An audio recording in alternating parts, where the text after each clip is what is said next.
going to show you how to make high quality matcha drinks in the comfort of your own home. The recipes I want to take you through today are a simple matcha tea, matcha latte, and iced matcha drink using things you can find in most home kitchens with just a couple of specialty tools that you can find from our shop. So the first recipe I'm going to take you through is a simple matcha tea that uses only water and a bit of matcha. So we have some of our all-purpose grade matcha here, which is a great entry-level matcha. And I'm just going to put a small serving of that powder into this whisking bowl. How much you use totally depends on you and how strong you want to have the matcha. But today we're going to use something a little bit about like that amount. This bamboo spoon is a nice purposely designed tool to get the fine matcha powder out of the bag easily without spilling it. If you're using a normal teaspoon, you probably just want to use about a third of a teaspoon is about the amount. But it's up to you on how strong you want it. So if you want to use a sieve to help break up the matcha powder even more, you're welcome to. I generally find that with our matchas, it's not required. It's a little bit higher grade than perhaps most out there in the market, and it makes for a simpler process. So the next thing I'm going to be doing is adding hot water into the whisking bowl with the powder. The best temperature water to use is about 75 to 80 degrees. If you want to use a thermometer to get it bang on, you're welcome to. But to keep it simple, I've just previously boiled some hot water in the jug and just left it for a little bit to cool. In there, I'm going to just put a little amount of hot water, somewhere around maybe 50, 60 mils, something like that. And then I'm going to start whisking. The whisking motion you want to use is W or M motion back and forth. And what you're trying to do is aerate the matcha powder into the water, and you'll start to see some froth appear on top of the matcha. Once you've done that for maybe about 20 to 30 seconds and you feel like it's whisked in really well, then it's really done. If you like a bit of sweetener with your matcha, then put some sweetener in at this stage and give it a little bit more of a whisk. As a demonstration here, I've got some brown sugar there, but you can use sweeteners like honey, natural sweeteners, either if it's a liquid or a powder form is fine. I'm not going to use any sweetener today because I don't need it. Once that's whisked, then pour it into your cup, like so, and then top up with some more hot water, depending on how much tea you want and how strong you want it. And there we go. There's a simple, really easy to make matcha tea.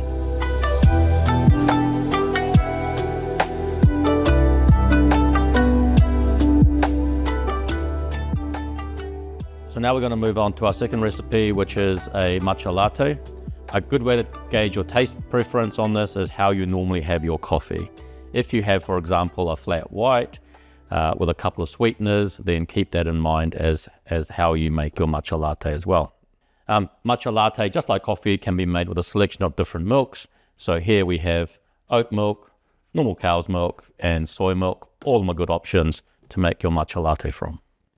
So again, we'll start with some matcha powder, and I'm going to put in a little bit more than I would with the matcha tea, just to get that flavor through the milk.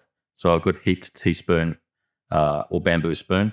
On a teaspoon, maybe that would be about a good half a teaspoon, heaped teaspoon. Similar to the matcha tea, the next thing we're going to do is put in some hot water. Again, same thing. We want hot water around about 75, 80 degrees. A good simple way of doing that is just to boil it and leave it to sit for a couple of minutes, and that should be about right. Just like the matcha tea, we're going to pour in about 50, 60 mils just to create a little bit of slurry to mix with the whisk. And just the same as last time, we're going to whisk in a W sort of formation and aerating that mix, and you'll start to see the matcha go frothy on the top. That's what you want. Keep whisking for about 20, 30 seconds or until the powder is fully mixed through the water well. There we go. If you are using a sweetener, put some sweetener in at this stage and give it a little bit more of a whisk as well. The next thing we're going to do is, for a matcha latte, we're going to pour this into our cup first, making sure all that froth gets in there. And then we're going to pour our milk in here as well. So I froth some milk in our milk frother.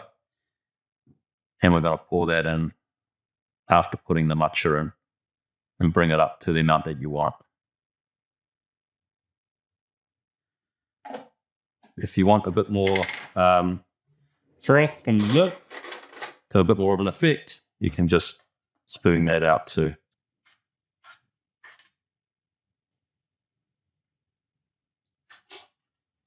And there you go. Here's a nice, simple, at-home done matcha latte.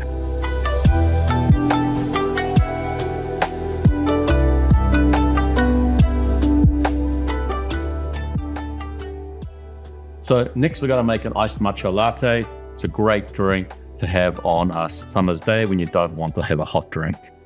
We've got our glass with ice, which is one of the main differences from the matcha latte. But other than that, it's pretty simple and pretty straightforward. So we're going to get our matcha powder, same as last time. Nice big heaped bamboo spoon of matcha into our whisking bowl. And we're going to get our hot water. Again, it's preferably at somewhere between 75 to 80 degrees. And we want to just put a little bit less than before. The ice in the glass is going to take up some volume. So we don't want to have too much volume at the end of the day that will let it overflow. Again, similar scenario, whisking that matcha, aerating it and getting it nice and frothy, whisking it with a back and forward W or M shape so you can visualize that. Whisking it for about 20 to 30 seconds or until the matcha powder is nice and evenly distributed.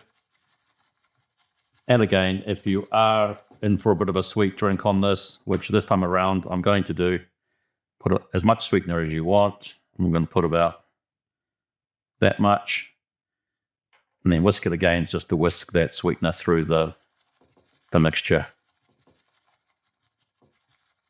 Now this next step's a little bit different from the matcha latte, as we're going to pour the milk in first. But same scenario, whatever milk that you prefer, all of them are good with matcha. Today I'm going to choose the oat milk, and I want to pour in some oat milk, leaving enough room for the matcha mix that you've just whisked up. So I'm going to say about there, hopefully. And then just pour the matcha mixture over the top, making sure you can pour as much of that froth in there as you can too, because that's the good stuff. And there you have it. A simple at-home iced matcha latte.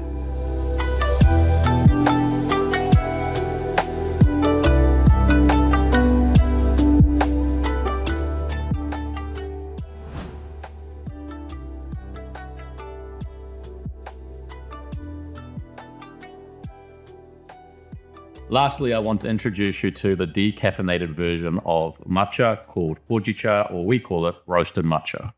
There's a couple of differences with that, with normal green matcha. First of all, it's a different color because it's been roasted. The caffeine in the tea leaves has been roasted out, so this is a no to very little caffeine product, and the taste is quite different. It's a very popular product in Japan. It hasn't really sort of gotten a hold here in the West yet, but we're going to use that product to make an iced Hojicha latte or iced roasted matcha latte. So we're going to start by adding the roasted matcha powder into the whisking bowl, a nice good amount on the bamboo spoon. Goes in there. And then same again, using a little bit of hot water to make that little mixture. Not too much because we don't want to overflow our glass here. And the same whisking procedure as the green matcha. Back and forth with the W and M motion, getting that froth and aerating that mixture really well. And same thing, if you want to put some sweetener in there, put some sweetener in there to your taste level. There we go, it's nice and frothed up. This time around, I might use cow's milk and just pour that into our glass with ice. It's a really simple, nice summer's drink. Get that nice froth in there as well. And there we go. Really simple Hojicha iced latte or roasted matcha latte, low caffeine, great earthy flavor, a great refreshing drink, and a great alternative to coffee.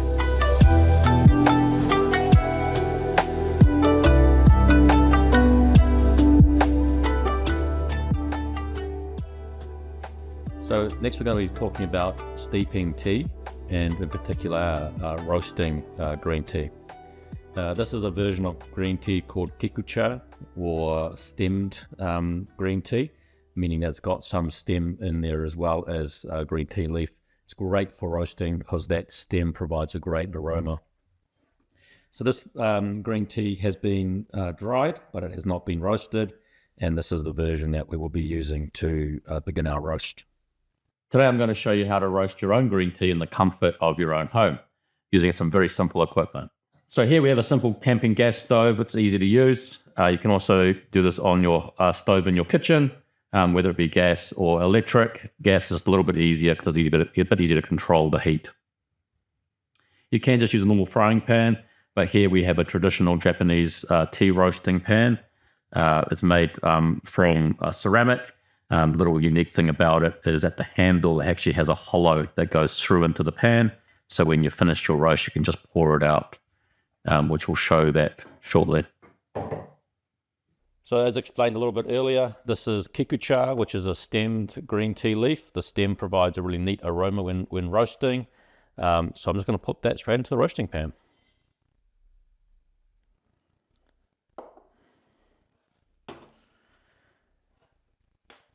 We want to control the heat and just slowly bring those tea leaves up to a roast and to whatever roast level that you desire. So you can just play around with it.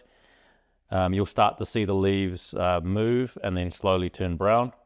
Obviously you want to avoid burning any of the tea leaves. And so just moving the leaves around like that, or if you have a chopstick or some apparatus, you can just move the tea leaves around using that too.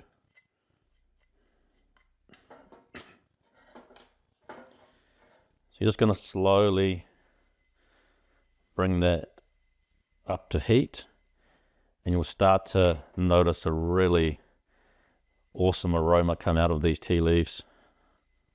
So as you get into the darker stages of the roast, you'll actually start to see a vapor come out from the tea leaves. That vapor is caffeine. And so once you've gone through that stage and seen all that vapor be released, then your roasted tea leaves then won't have any or much caffeine left in them. It's up to you whether you want to take it that far, and your taste preference on how far you want to go with the roast. These roasted tea leaves then can be used in a hot steeped tea or an iced tea. And it just provides a really sort of different experience with the flavor than just using the straight green tea. And it's so easy to do. And you get the bonus of that really nice roasted tea aroma filling your home.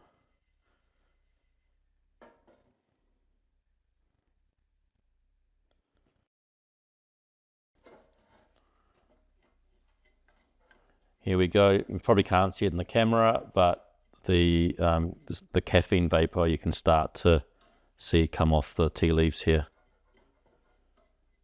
and it moves from a green into an earthy brown color on the tea leaves. Obviously this is a stage where it has a bigger potential to burn, so you want to just make sure that the leaves keep moving and take it off the heat every now and then just to control that heat.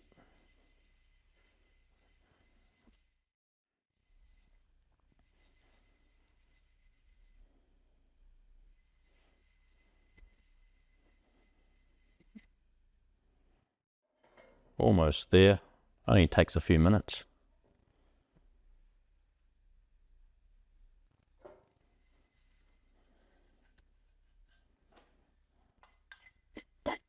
There we go.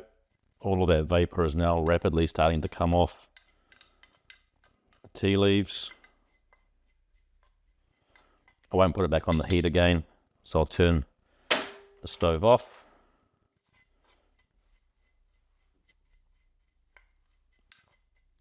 And I'll just get a plate to demonstrate how to remove the tea leaves.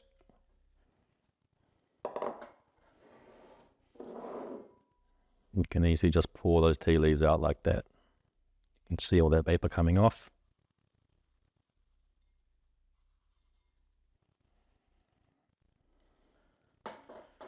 There we have it. Roasted green tea that you can make into a really tasty hot steep tea or iced tea.